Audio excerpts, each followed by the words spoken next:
Ritorniamo in diretta da studio con la nostra prima edizione di oggi. Allora, un'altra notizia di cronaca battuta dalle agenzie poco fa. Siamo nel Bellunese, un trentenne che si trovava in prova ai servizi sociali è stato arrestato dagli agenti della squadra mobile di Belluno, che lo ha trovato in possesso di dosi di hashish e chetamina. È stato controllato nel pomeriggio di giovedì nelle vicinanze dell'istituto scolastico a Belluno, e qui sta naturalmente la doppia gravità di quello che faceva questo soggetto. Dalla perquisizione personale domiciliare è stato trovato in possesso di dosi di stupefacenti per circa 20 grammi, un bilancino di precisione, materiale per il confezionamento e un cellulare.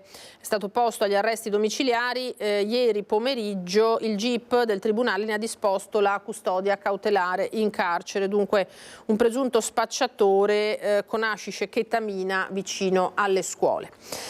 Andiamo a Montebello Vicentino adesso. C'è stato un incidente stradale ieri sera, 2 auto si sono scontrate frontalmente, una ha concluso carambolando la sua corsa, ribaltata in un fossato a bordo strada. Sono ancora ricoverati all'ospedale di Arzignano gli occupanti di una Ford Fiesta che ieri sera si è scontrata frontalmente con una Mercedes classe A.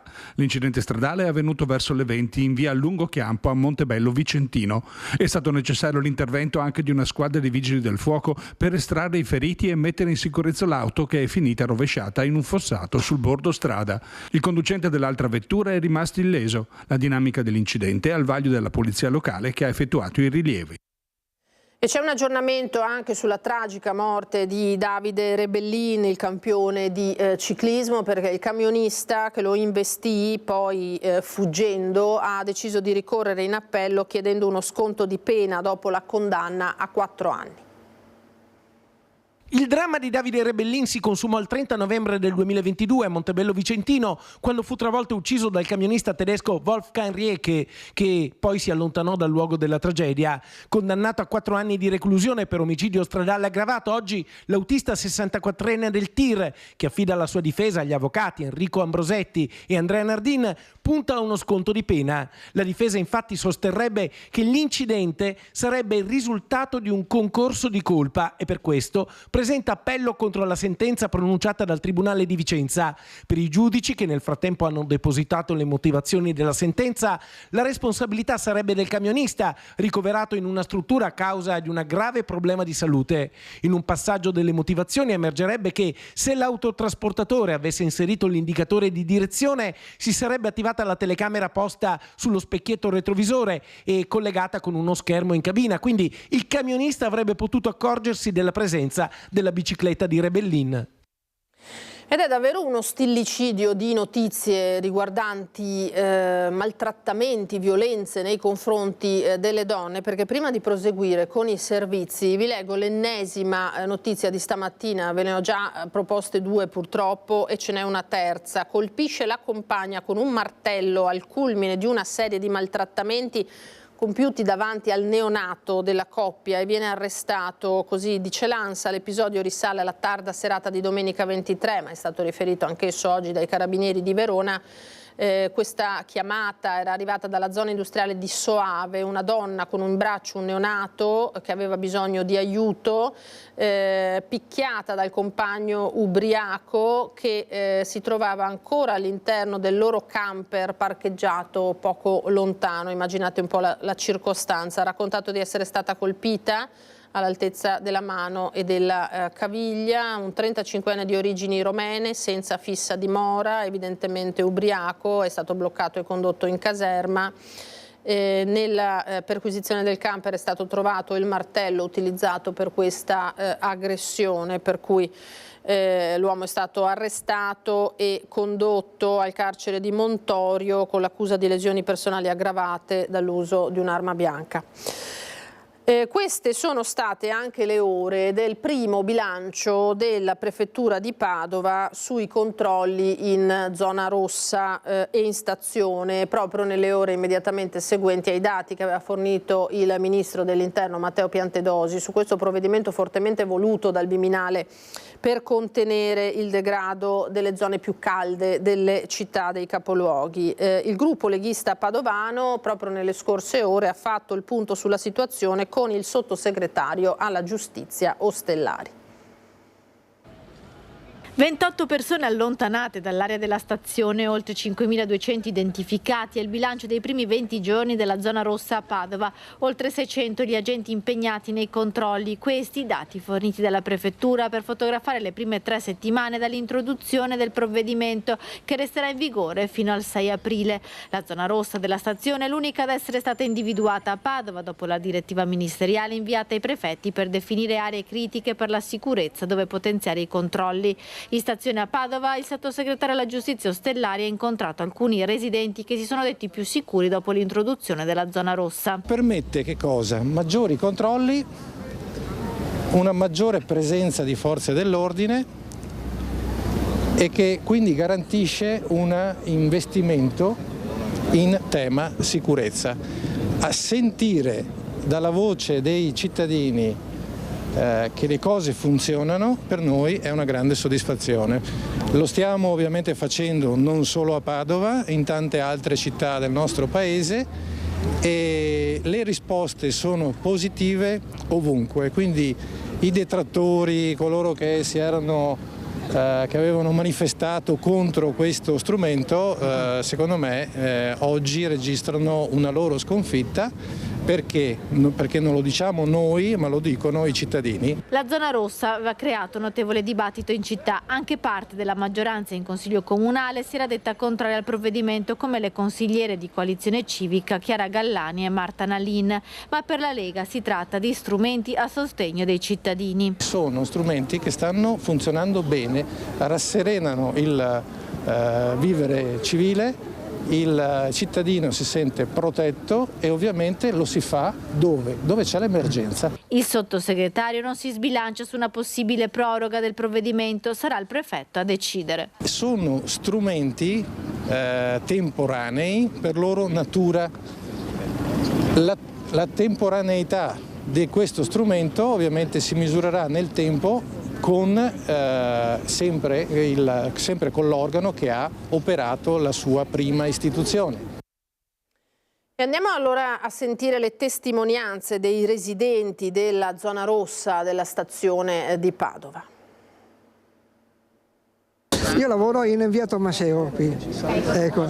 Ed ecco perché vedo è proprio la via principale dello spaccio, ecco perché vedo maggiormente lì il miglioramento che adesso è avvenuto con queste zone rossa. Franco Genovese è il portiere di un condominio di via Tommaseo, la via vicino alla stazione all'interno della zona rossa.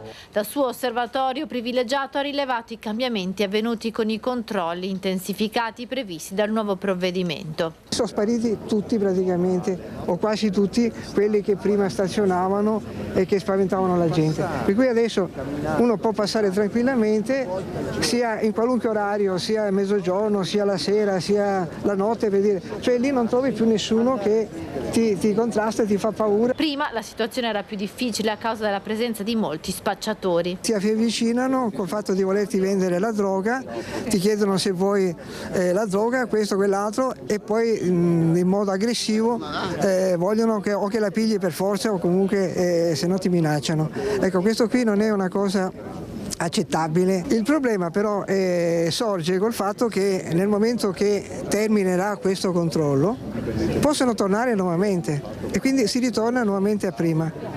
Ecco, e questo io non vorrei che avvenisse. Oltre ai residenti, anche chi lavora in via Tommaseo dice di aver notato meno degrado, meno sporcizie e anche una maggiore sicurezza quando si esce dagli uffici a sera tardi, come racconta Luca Rigato, che amministra uno stabile di quella via. Con l'introduzione della zona rossa io ho visto un cambiamento epocale, tant'è mentre prima dalle 10 mattina fino alle 21-21:30 di sera ogni giorno c'erano assembramenti di persone che stazionavano lì, assembramenti che andavano dalle 15 anche alle 28 persone e quasi esclusivamente di uomini, ecco, che stavano lì a chiacchierare, in attesa che il tempo passasse, a bere e a mangiare, ecco. Adesso non c'è più questo assembramento di persone, c'è normale movimento.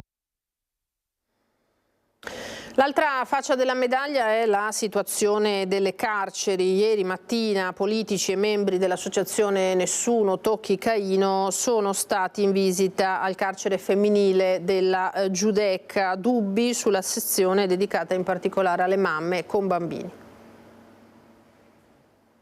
Abbiamo parlato con una mamma che ha detto che la sua figlia per 6 mesi non è potuta andare all'asilo e solo ad oggi è stato risolto il problema grazie al supporto del cappellano del carcere che accompagnerà presso un asilo privato. Su questo assolutamente va trovato un sistema. Nel corso della visita al carcere femminile della Giudecca con politici, esponenti della Camera Penale e l'associazione Nessuno Tocchi Caino è emerso come la sezione dedicata alle detenute con figli abbia delle lacune soprattutto dal punto di vista della socialità dei minori. È sempre un carcere, anche far entrare una bambina di 5 anni e mezzo che è qui da poco, che ora andrà all'asilo eccetera, però entra sempre da un portone blindato dove c'è una porta eccetera.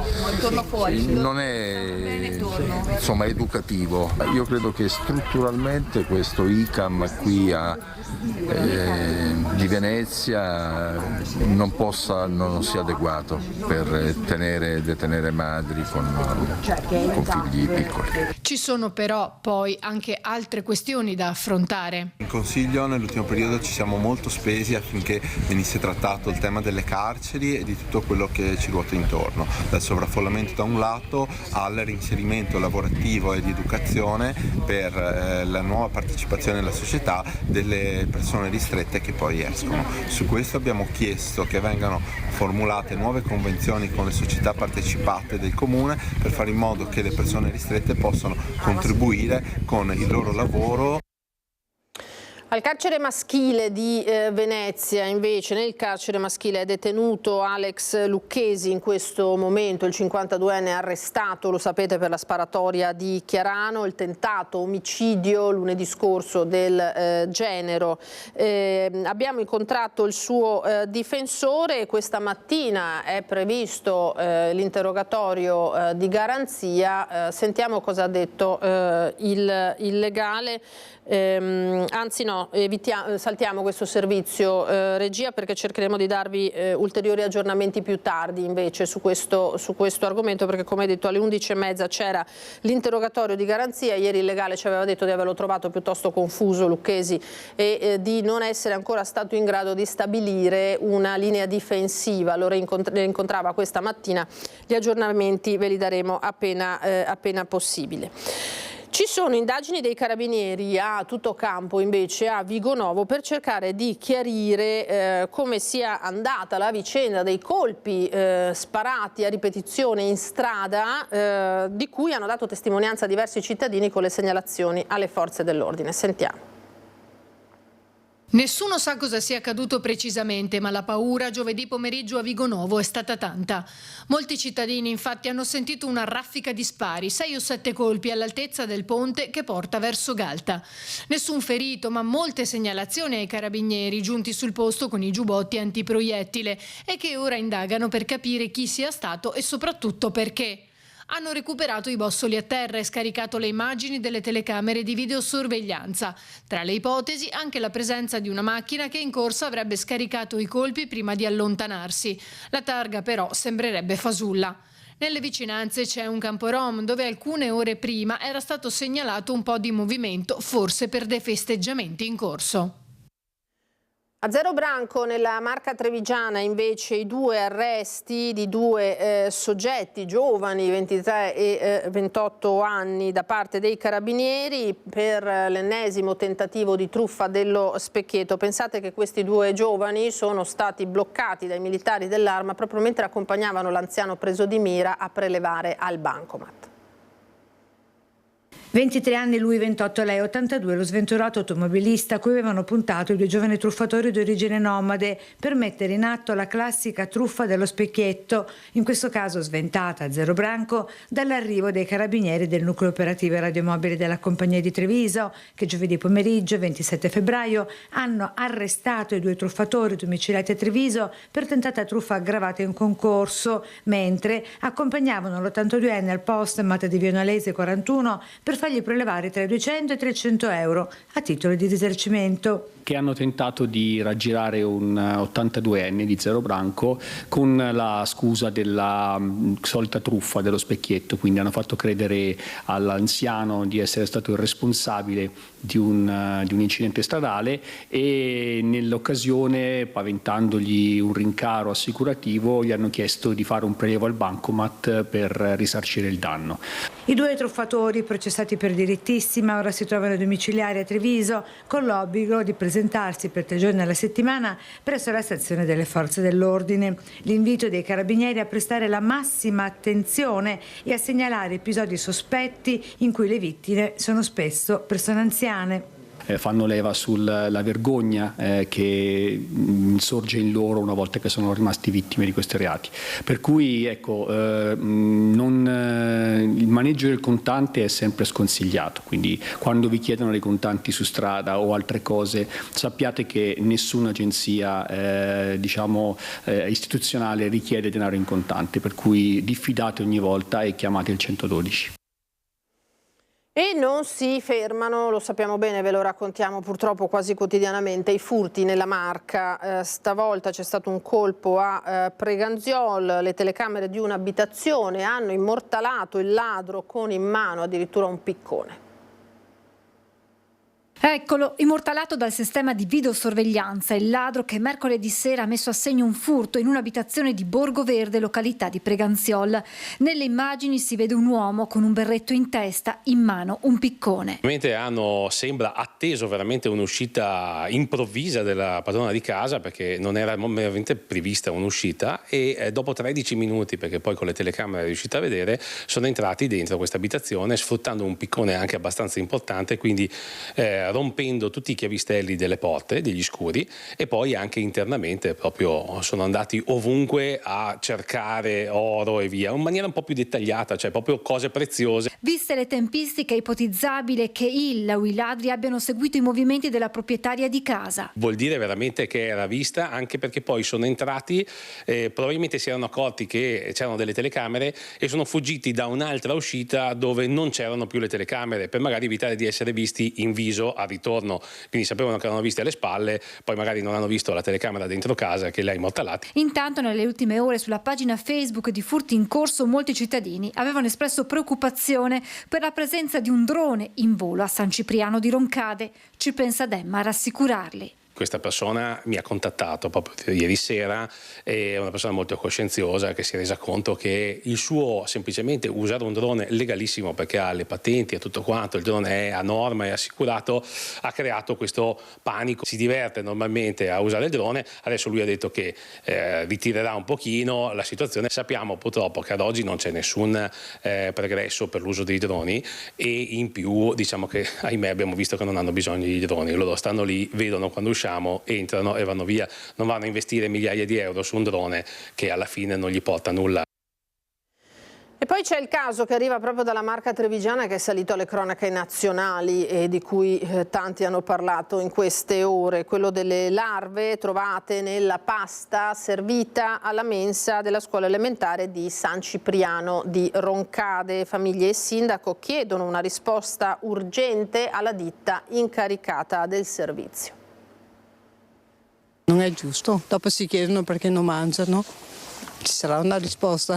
Quello che chiediamo è che sicuramente questa situazione si trova una soluzione. Adesso aspettiamo un attimo anche che ci diano delle spiegazioni e anche che ci diano indicazioni su come muoverci, perché sicuramente da parte nostra c'è la volontà di non rinnovare il pasto già a partire da giovedì, quindi vediamo cosa succede quando tutti i genitori in massa si ritroverà la mensa con dei pasti disdetti. Spiegazioni e rassicurazioni, questo chiedono i genitori dei bambini che frequentano la scuola elementare elementare di San Cipriano di Roncade dopo la scoperta di alcune larve nella pasta al ragù servita alla mensa scolastica. Ad accorgersene le maestre, che hanno immediatamente segnalato l'accaduto a ULSS e Comune. È un fatto gravissimo che ci ha visto intervenire prontamente ieri. Sono usciti i nostri uffici, è uscito il biologo incaricato da noi, il quale ha prelevato un campione e mandato al SIAN per le verifiche del caso. Oggi sono intervenuti anche i NAS, ci sono delle indagini in corso. Il Comune assicura di aver monitorato l'operato della ditta incaricata del servizio mensa con una quarantina di controlli dall'inizio dell'anno scolastico. Che derivano da segnalazioni da parte delle famiglie,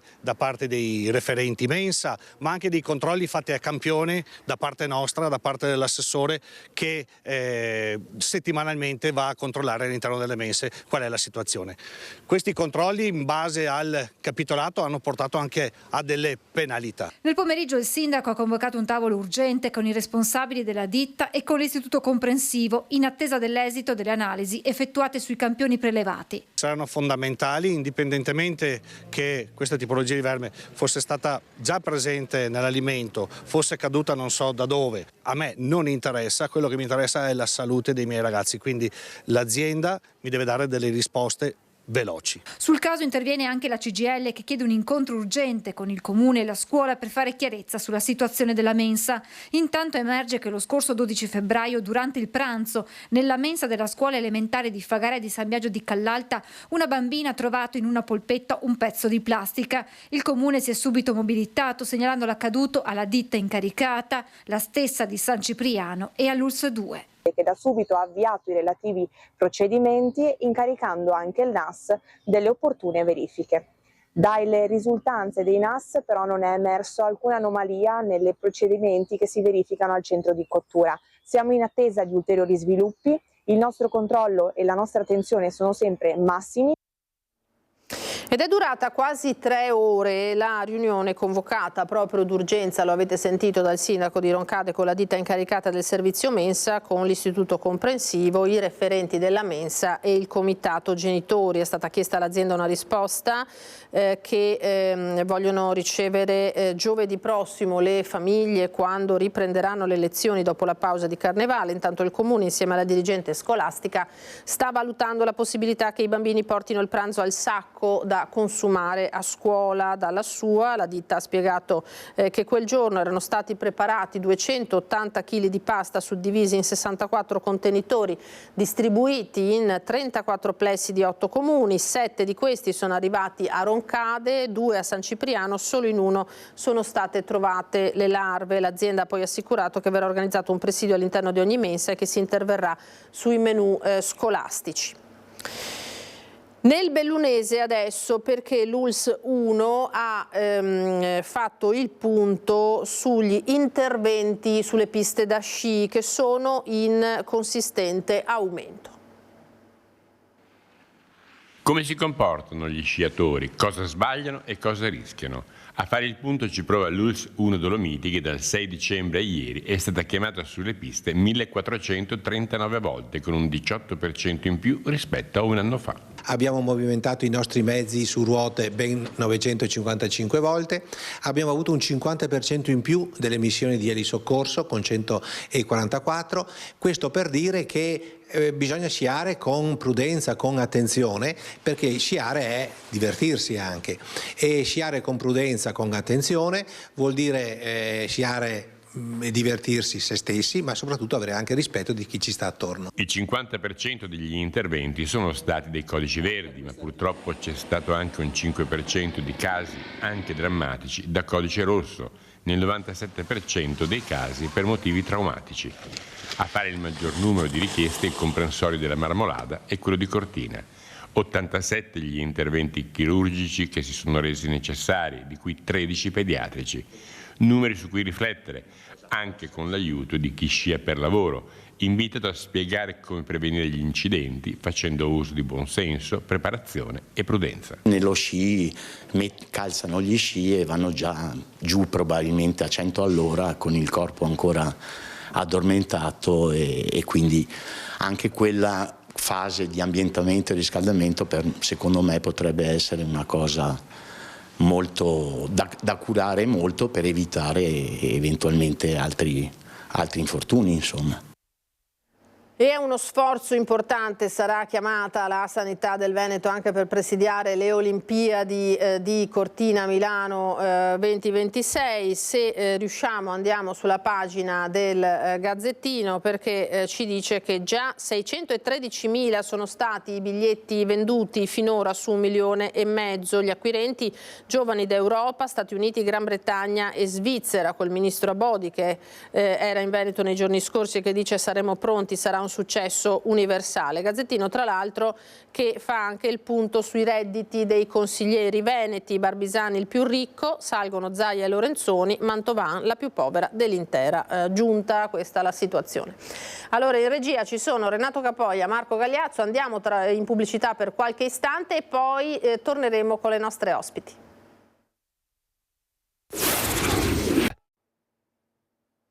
Eccoci di nuovo in diretta. Saluto e ringrazio le due ospiti che sono venute a trovarci e che fanno parte di una delegazione cilena di karate che è ospitata in questi giorni dall'amministrazione comunale di Quinto di Treviso e dall'associazione Karate Quinto presieduta da Emanuele Marcon. Allora, alla mia destra Paolina Vicensio Guzman, istruttore di karate tradizionale, ma non dico il resto perché lo direi male.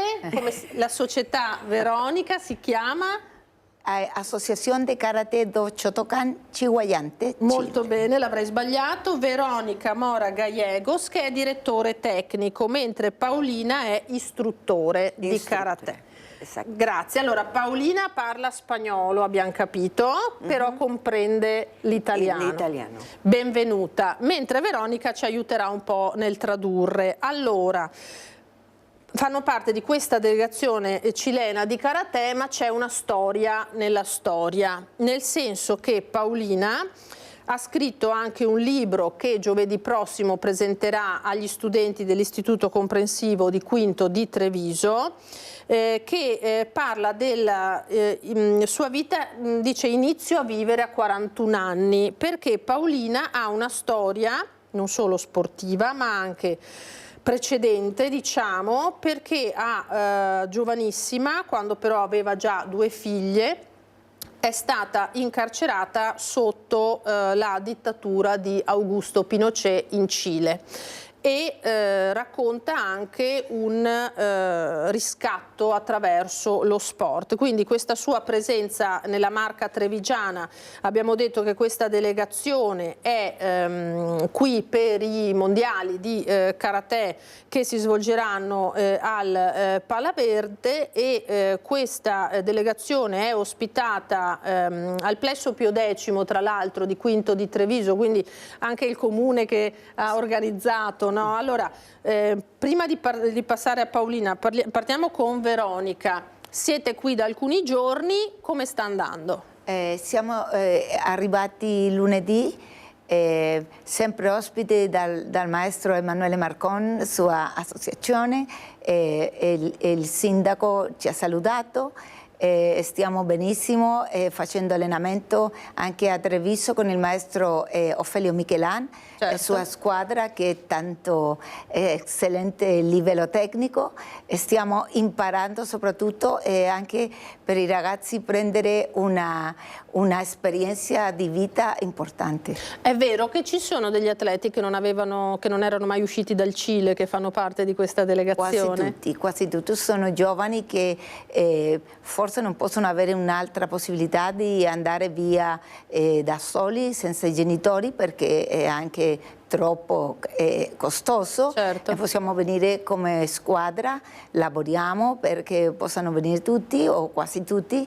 È un'esperienza fantastica. Senta, e in Cile il karate sta prendendo piede, oppure leggevo che purtroppo, come spesso accade, ma anche in Italia, diciamo, gli sport che non sono il calcio hanno una differenza di finanziamenti, di movimento evidente, però c'è più possibilità qui naturalmente di coltivare queste passioni. In Cile com'è la situazione? In Cile è più o meno uguale, sempre il calcio è più importante e tutti gli altri arti come questa arte marziale è difficile di avere aiuto economico per fare una gara importante o per andare a tante gare spesso perché possano prendere esperienza. Allora, certo. E allora questa è una buona occasione. Sì, sì. Benissimo, allora brave le amministrazioni che aprono e le associazioni naturalmente che si spendono anche per questi gemellaggi e queste esperienze. Paolina, allora lei porta anche la sua esperienza, cercando di essere abbastanza brevi. Ce la può raccontare? Cosa ricorda, naturalmente tutto immaginiamo e con nitidezza, di quegli anni e cosa ha raccontato nel libro? E poi proviamo a farlo tradurre dalla nostra Verónica. Mi experiencia tiene que ver con el golpe de Estado en Chile, ¿no? El 11 de septiembre del 73, como es conocido, hubo un golpe de Estado por las Fuerzas Armadas de nuestro país, donde simplemente se eliminó de un plumazo o de una cantidad de armas, se eliminó la democracia establecida durante muchos años en Chile y que en ese tiempo gobernaba Salvador Allende, que es conocido en el mundo porque instaló una experiencia de llegar a un país, a un socialismo de manera pacífica, ¿no? Pero eso evidentemente molestaba a mucha gente de derecha en nuestro país, como en otros países también.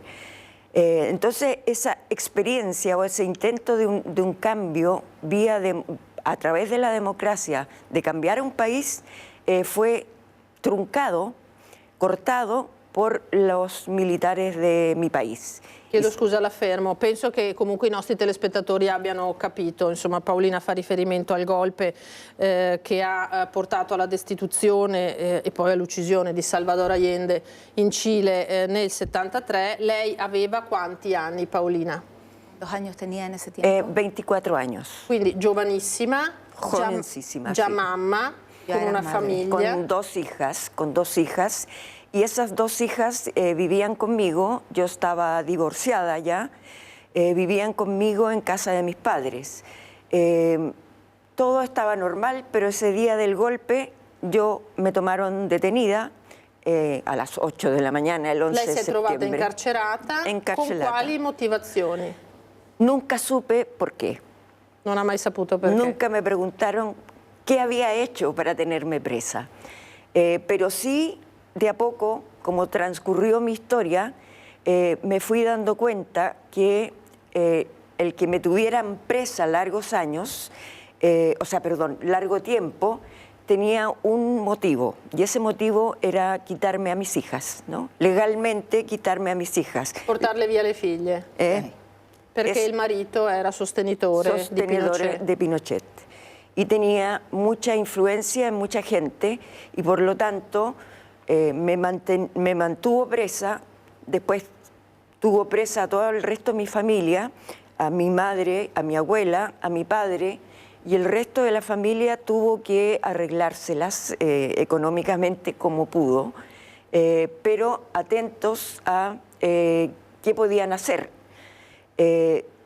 Todas mis familias no tenía idea, el resto de la familia que estaba libre, mis hermanos, que eran cuatro más, estaban en casa creyendo absolutamente que tanto mi padre y yo estábamos muertos, que nos habían matado porque habíamos sido detenidos el mismo 11 de septiembre.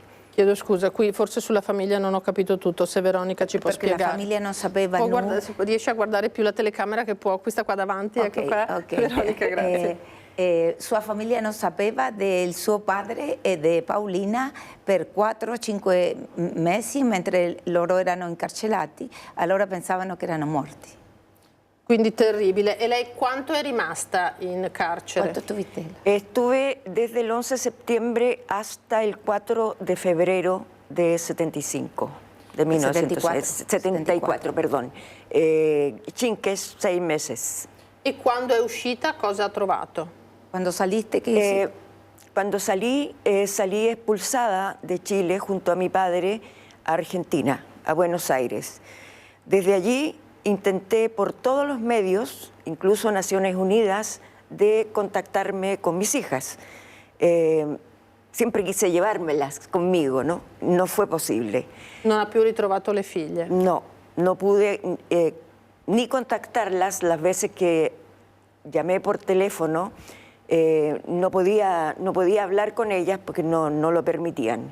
Entonces me fui distanciando de ellas, aunque día por medio yo escribía una carta que la mandaba por correo, timbrado los sobres, y esas cartas las recibí de vuelta en 1980 gracias a una abuela de mi ex marido, sin que mis hijas las hayan leído nunca.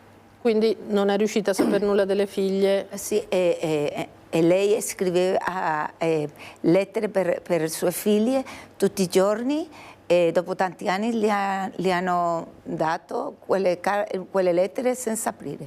Senza che nessuno le avesse aperte, insomma, quindi c'è tutta una vicenda familiare dolorosa, credo, per una mamma naturalmente legata a questo. Poi lei ha vissuto anche gli anni dell'esilio. Empezó el exilio en Argentina, en Buenos Aires, pero unos meses después viajé a Suecia, ¿no? Que me recibió como refugiada política. ¿Por qué Suecia? Por dos razones. Tenía chilenos que habían sido expulsados a Suecia, amigos, y porque pensé que desde Europa, desde Suecia, podía contactar otras organizaciones que me ayudaran a mi objetivo, che era reunirmi o por lo menos ver a mis hijas. Ecco, per cui prima a Buenos Aires, in Argentina, come molti cileni che scappavano sì. naturalmente dal regime, poi in Svezia. Perché ha avuto un'accoglienza importante e lei pensava che poteva ricevere qualche aiuto per prendere le sue figlie. Per trovare le sue figlie, ma non è andata così. No fue posible, no obtuve, a pesar de Naciones Unidas, la Cruz Roja Internacional, Reda Barnett, que es una organización europea, y todos los intentos que yo hice no tuvieron resultado. Y cada vez el silencio era lo que yo recibía de mis hijas. ¿No? Quindi lei si è fatta l'idea di essere stata incarcerata senza motivo, naturalmente, puramente perché il marito ha voluto togliere le figlie in questa maniera. Senta Paolina, poi c'è stato appunto questo, lei naturalmente si è dovuta rifare una vita e come è avvenuto l'incontro col karate? Cuando regresé a Chile en 1989, ya pudiendo entrar a mi país, vi un letrero en un negocio de que en mi comuna, que es Chiguayante, estaban impartiendo clases de karate. Siempre me había interesado el karate, siempre había sido deportista, por lo tanto le dije a mi marido y a mis otros dos hijos, vamos a hacer karate, y fuimos los 4. Ecco, chiedo scusa. Quindi e la professora era ella. Al ritorno a Cile, nell'89 in Cile. Lei aveva una famiglia, un altro marito e 2 figli piccoli e sempre lei voleva fare questo karate, questo arte e ha trovato in Chiguayante, in quella comuna, un annuncio che diceva classe di karate. E sono andati alla palestra mia siamo conosciuti. Una conoscenza di vecchia data, insomma. Y de eso hace 30 años. Complimenti. 30 anni, sì. Senta, lei ha scritto anche un libro. Cosa racconta? Qual è il messaggio che vuole dare ai ragazzi, soprattutto con questo libro? Con este libro quiero contar la historia que pasó, de qué forma me quitaron a 2 hijas, me hicieron renunciar a la tuición de ellas para que mi padre, mi madre y mis hermanos no los mataran. Me pusieron ante una elección imposible.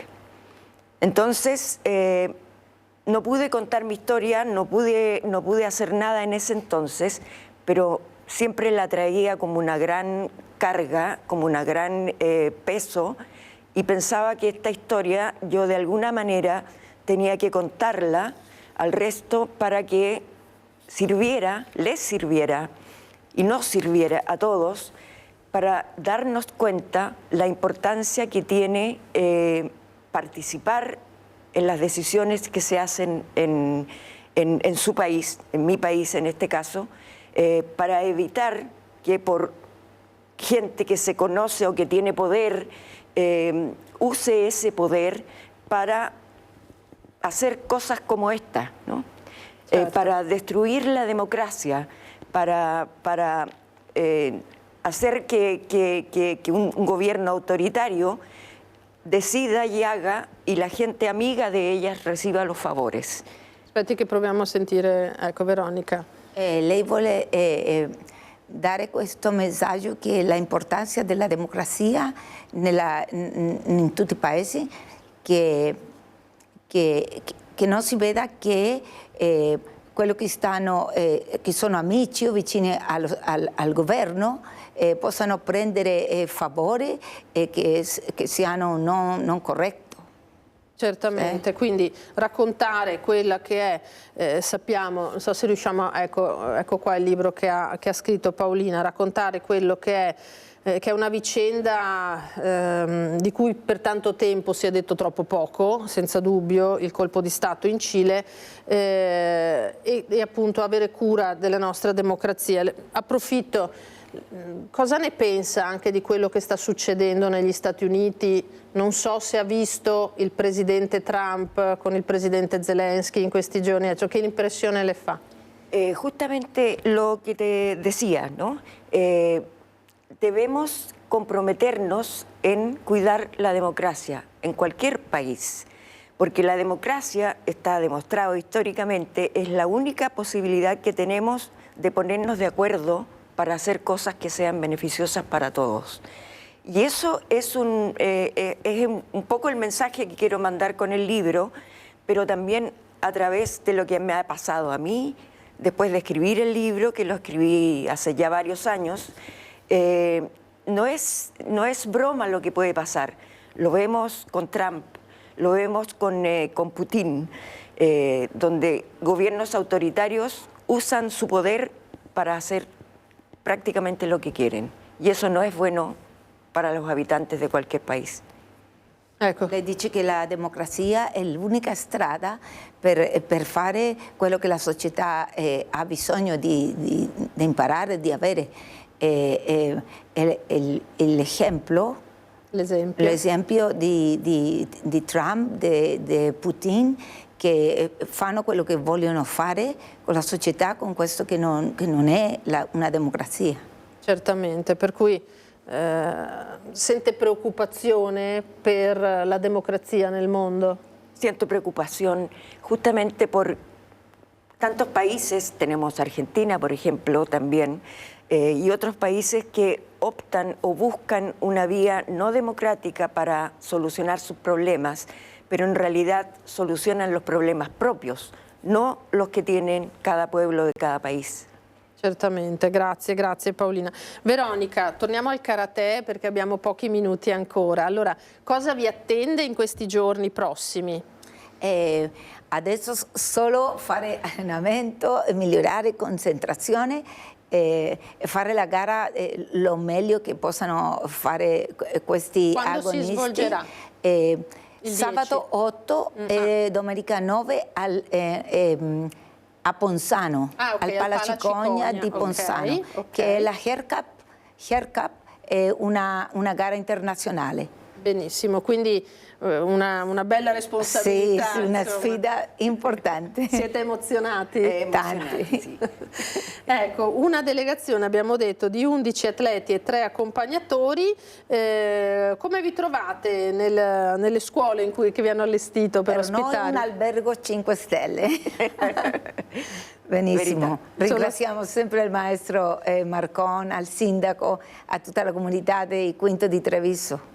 Esatto, perché è stata davvero, c'è una tradizione bella nel nostro territorio di karate, no? E come dice lei anche un'opportunità per migliorarsi con dei maestri di livello. Poi insomma Emanuele Marcon è da tanti anni davvero impegnato, lo ringraziamo perché penso vi abbia accompagnato qua, no, Emanuele? Ecco, vi ha accompagnato qua, sta seguendo questa bellissima iniziativa, ce l'ha anche anticipata dicendo guardate che è bello raccontare sia questa iniziativa che facciamo che poi naturalmente la presenza di Paolina, perché legare lo sport a quello che è anche l'impegno civile e insomma di tutti noi è anche uno dei messaggi che dà lo sport.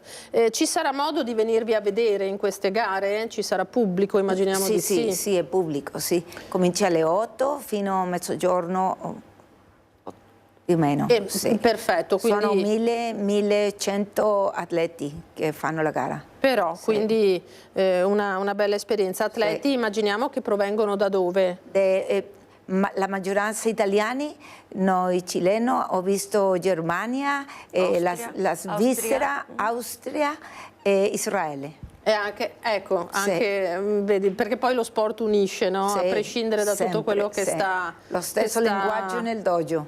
Bravissima, che sta succedendo. Allora, vediamo un attimo, regia, io ringrazierei le nostre ospiti, in chiusura chiederei gentilmente di mandare, se possibile, Renato, in regia, un'altra iniziativa di solidarietà che ci piace raccontare, che arriva da Padova, una storia di solidarietà che unisce due culture in nome della carità verso i più bisognosi. Siamo a Ponte Vigo d'Arzere. Nel frattempo io saluto e ringrazio le mie due ospite, allora Paolina Vicencio Guzman e Veronica Mora Gallegos. Grazie perché siete state veramente gentili e delle testimonianze molto belle. Grazie a voi, in bocca al lupo a questo punto, diciamo noi, per le gare, ma da quel che vedo non ho dubbi che sarete forti e determinate. Regia, per favore, quel servizio e poi diamo le indicazioni per i nostri programmi.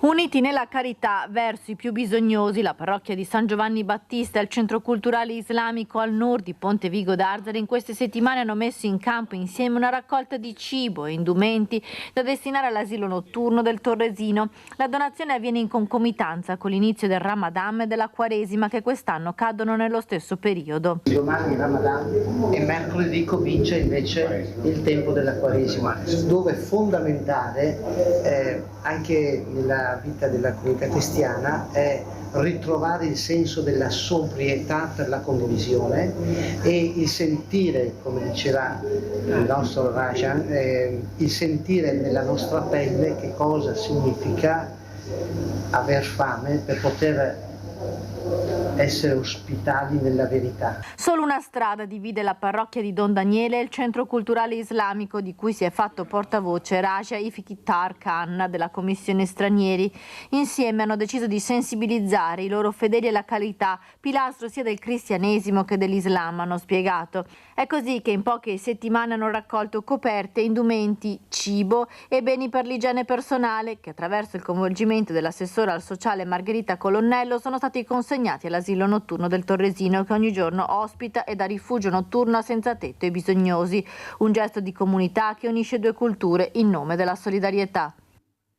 Allora il tempo a nostra disposizione è terminato, grazie ancora a Renato Capoia, Marco Gagliazzo in regia. Vi ricordo che dopo di noi andrà in onda il nostro settimanale dedicato all'agricoltura curato dal nostro Lucio Zanato alle 14:30, il film Oltre la notte, film tedesco che ha una trama molto interessante, con un'esplosione di una bomba in una comunità turco-tedesca ad Amburgo, la polizia che interviene e poi tutti i risvolti, naturalmente non perdetevelo. Grazie ancora e un buon pomeriggio a tutti, arrivederci.